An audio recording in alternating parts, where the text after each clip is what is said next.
Bonjour pèlerines, bonjour pèlerins, nous sommes le 25 février 2025. Je vous proposerai une prochaine vidéo pour mon vibrant pèlerinage à Lourdes en compagnie de ma pèlerine amie. Mais j'avais besoin de prendre un petit peu de recul et de faire le point sur ce qui me paraissait utile de partager avec vous.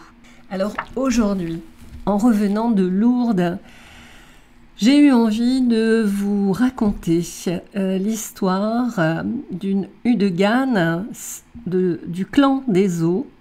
Donc c'est la numéro 32, c'est une tisseuse du Sud. Elle s'appelle Lune, c'est l'Udegane du cœur humain. Elle reflète la lumière des âmes.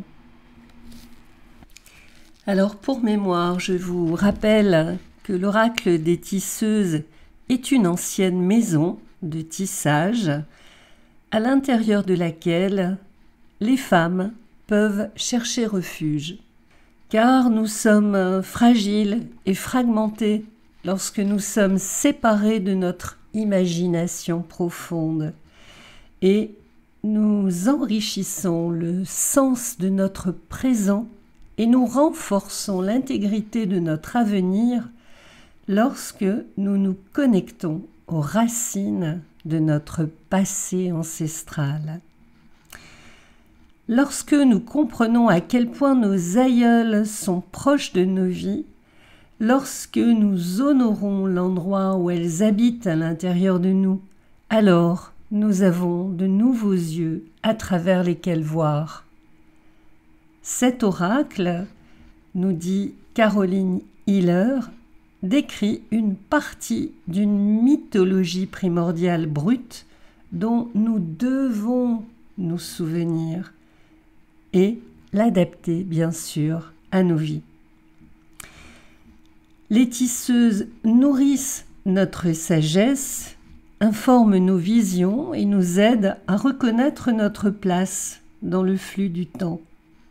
Aussi, tout au long de l'oracle des tisseuses, il y a des femmes spirituelles le long du sentier, chantant, tambourinant, nous appelant. La voix de chacune est différente. Et dans ces voix, nous avons la chance d'entendre et de comprendre notre propre responsabilité en tant que femmes d'esprit sur cette terre. Donc dans cet oracle, il y a 52 femmes qui habitent cet oracle, cette maison du tissage. Elles appartiennent à 4 tribus donc de tisseuses avec 13 femmes chacune, donc dans chaque tribu. Il y a la tribu de l'Est, du Sud, de l'Ouest et du Nord. Chaque tribu forme une chaîne, la chaîne du tissu, c'est-à-dire les fils verticaux de la maison du tissage et donc du tissu de l'oracle. Et à travers ces alliances tribales, il y a des clans de tisseuses. Chaque clan remplissant un rôle très spécifique au sein de l'oracle. Dans ces différents clans, il y a le clan des gardiennes de la terre, le clan du sang, le clan de la vie, le clan des eaux, le clan du métier à tisser, le clan de la mort. Ces clans forment la trame, c'est-à-dire les fils horizontaux, donc du tissu de l'oracle dans cette maison du tissage. La sagesse intuitive et la perspicacité sont les dons innés de toute femme voyageuse, nous dit Caroline Hiller. Lorsque nous nous lançons dans les quêtes et les pèlerinages, les femmes voyageuses portent souvent des questions discrètement dans les poches ou les portent ouvertement comme des cœurs curieux sur les manches. Et ça, quelque part, c'est une belle introduction à ma vidéo suivante sur le pèlerinage de Lourdes. Nos questions peuvent être nombreuses et diverses. Elles peuvent être ancrées à des expériences de vie spécifiques, anticiper des choses qui sont visibles, qui se profilent sur le chemin à venir, ou simplement qui émergent comme des expressions de nos âmes ardentes, nous dit-elle. Alors voici quelques questions à se poser parmi une myriade de possibilités, nous dit-elle, et bon, j'en ai retenu quelques-unes, et à chaque fois, je vous en listerai quelques-unes. Qu'est-ce que je vois ici? Qu'est-ce que je ne vois pas? Qu'est-ce que je garde en équilibre? Qu'est-ce que je ne peux pas porter? Ou qu'est-ce que je ne peux plus porter? Qu'est-ce que je libère? Qu'est-ce que je préserve? Qu'est-ce qui a été oublié? Qu'est-ce qui nourrit ma source? Qu'est-ce que je pleure? Qu'est-ce que j'honore? Où se trouve la maison? Quand mon chemin perdu devient-il un sentier de confiance? Avant de dérouler le fil de l'histoire, je dois commencer par vous expliquer ce qu'est une Udegane. C'est un terme qu'on retrouve souvent. Donc l'Udegane, c'est un nom qui trouve ses racines dans un ancien mot de l'extrême nord. Il désigne des femmes primordiales, il signifie grand-mère, aînée, chamane, guérisseuse, femme sage, sorcière. Ces Udegane représentent une tradition mystérieuse, féminine, qui remonte à plus de 25 000 ans, au cœur de la dernière période glaciaire, une mythologie vivante qui détient et protège les formes les plus anciennes d'esprit et de magie que nos ancêtres ont invoquées du ventre profond du paysage nordique gelé. Les Udegane ont toujours siégé en conseil, une sororité qui sert à nous rappeler nos ancêtres et les paysages à travers lesquels elles se déplaçaient. En nous souvenant de ces femmes anciennes qui ont parcouru cette terre avant nous, nous nous rappelons de parcourir nos propres chemins avec force, intégrité, courage. Alors ces paroles, ce sont pas les miennes, bien sûr, ce sont les paroles de Caroline Hiller, qui est l'autrice de ce magnifique oracle des tisseuses. Depuis des milliers de générations de femmes, ce conseil de mère de glace a su maintenir allumées les braises d'une culture spirituelle profondément enfouie dans les eaux de la terre. Elle parle aux femmes d'une mythologie brute et intacte qui est la nôtre. Chaque Udegane possède son propre tambour, créé à partir de peaux de cerf rouge, de renne, de cheval, d'élan et de saumon, qui ont tous été fabriqués avec tous les totems qui apparaissent dans les peintures et un chum arctique. C'est une tente de tambour sacré pour accompagner l'installation. Caroline Hiller, donc au sujet des peintures acryliques peintes entre 2004 et 2006 et mesurant 120 cm de côté, et de l'album Northern Sisterhood of Drums 2005-2007. Voilà, ce sont des chansons qui accompagnent cette série de peintures. Bon, vous voyez que le message de Caroline Hiller est très dense, très profond. Et au niveau des traductions que j'effectue, je ne peux pas effectuer davantage qu'une traduction par jour. Et même parfois, je dois attendre plusieurs jours avant d'en faire une autre parce que j'ai besoin d'un certain temps pour l'intégrer. Le message est tellement résonnant. Voilà.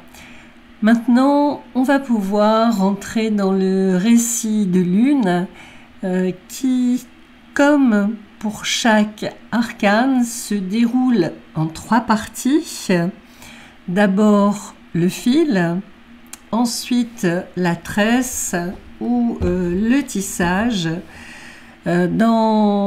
partie dans laquelle vous pourrez apercevoir 3 éléments qui constituent cette tresse au fil de l'histoire, et puis pour terminer, sans tissu.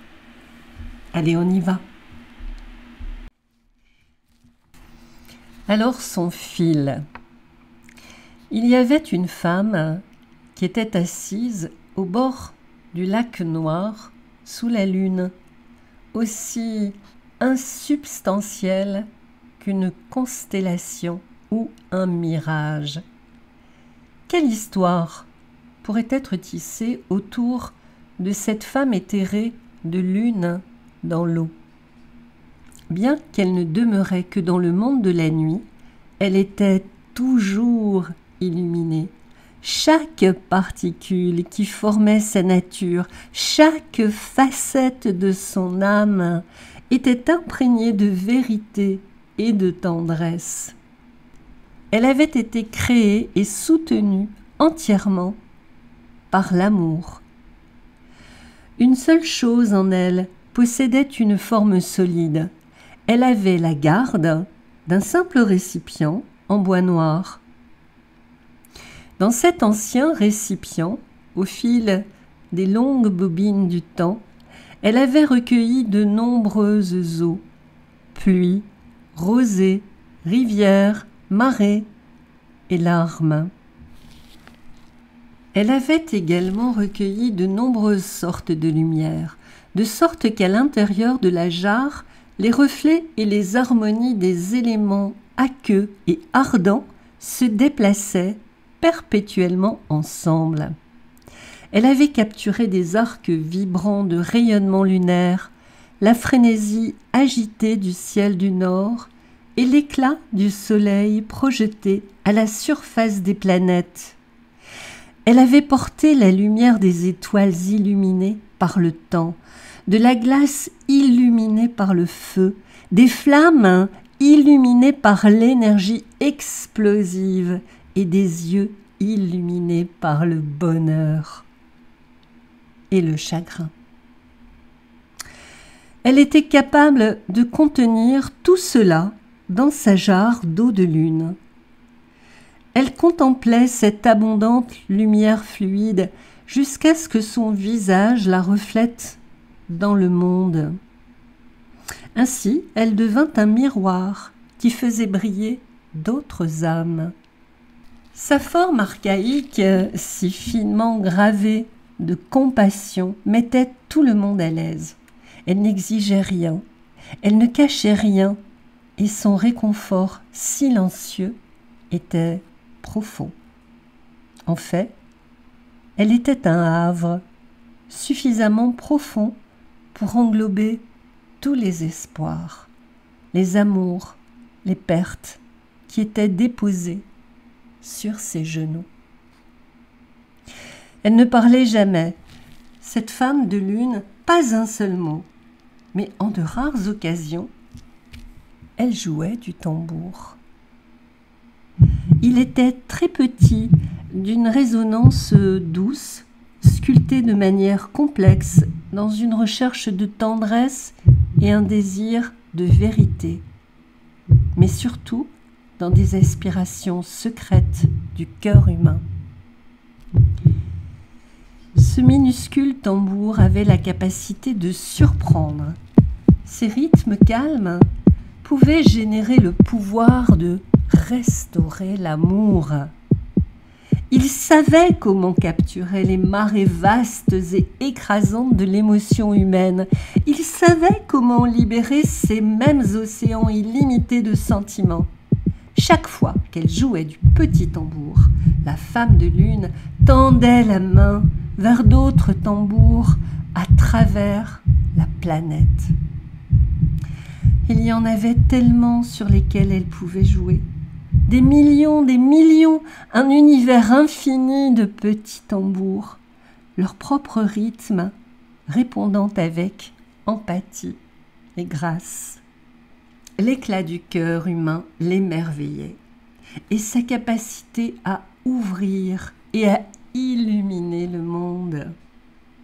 Le feu et le danseur, la glace et la prière, chantait la femme assise, insubstantielle comme une constellation ou un mirage au bord du lac froid. La lune est le miroir de l'eau et de la flamme. Son tissage ou sa tresse, la vieille jarre en bois qui se trouve si tranquillement au centre de cette histoire n'est pas remarquable à regarder. C'est un humble vase, rayé, usé, réparé par endroits. Mais c'est le secret de sa douce puissance. Malgré l'ampleur de la tâche qu'il accomplit en contenant la lumière de tout le cosmos, n'importe quelle tasse, casserole ou plat pourrait tout aussi bien faire l'affaire. Une fois rempli d'eau et posé sur la glace sous un ciel éclairé par la lune, l'alchimie se produira dans le bocal, tandis que le feu éternel qui jaillit de l'univers illumine le sang de la terre. Le miroir de l'eau et de la flamme. Le miroir de l'eau et de la flamme sert à refléter et à intensifier cette lumière. Il permet également à la voyageuse de regarder sous la surface des choses, au-dessous de ces lignes de vues ordinaires, afin qu'elle puisse voir avec des yeux accordés à l'imagination et à l'âme rêveuse. De cette façon, les femmes voyageuses apprennent à être des voyantes, des interprètes de l'ombre et des oracles de la lumière. Elles peuvent aussi découvrir comment extraire la simplicité de l'amour, de la complexité du monde. Cette Udegan n'a qu'un seul but en canalisant la lumière hors de son bocal, la protection et la nourriture du tambour du cœur humain. Ces petits tambours ont une capacité illimitée à faire tourner le monde. Leurs nombreux rythmes s'élancent et se dirigent au cœur même des efforts humains, où ils maintiennent un noyau de gentillesse et de compassion. Et cela devient un sanctuaire pour les voyageurs qui poursuivent les battements de tambour de leur cœur. Et maintenant, son vêtement, résultat donc de sa tresse, de la tresse de son fil. Son vêtement. L'amour est indéchiffrable. Peut-être est-il plus facile pour nous d'écrire sur le pouvoir, car son champ de force est tangible et ses résultats peuvent être accrochés au bout de nos crayons. Peut-être est-il plus simple de trouver de bons mots pour invoquer l'intégrité, la vérité, parce qu'elles transparaissent à travers ceux qui s'opposent ou la nient. La magie peut être prise dans la tournure astucieuse d'une phrase, et les nombreuses expressions fluides de la tristesse peuvent être mises sans difficulté dans une phrase. Mais comment pouvons-nous décrire de manière adéquate la simplicité et la complexité de l'amour? Nos émotions sont attirées par les marées, des vagues réactives de sentiments qui sont petites et qui sont immenses, brillantes et tendres, puissantes et sauvages. Nous sommes des océans créés en de nombreuses couches harmonieuses et bouillonnantes par nos eaux profondes émotionnelles. Voici le ton salé de notre désir et ici le ton doux de notre compassion.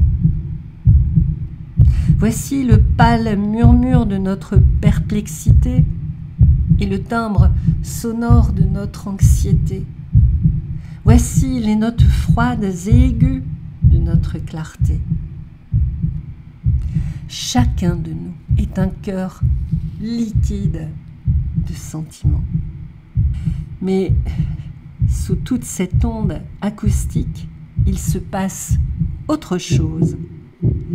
Cette houle intense est soutenue par un rythme unique qui résonne régulièrement le long du périmètre de notre conscience. Un battement constant qui peut s'élever jusqu'à un crescendo résonnant ou pulser doucement derrière une confusion mélodique.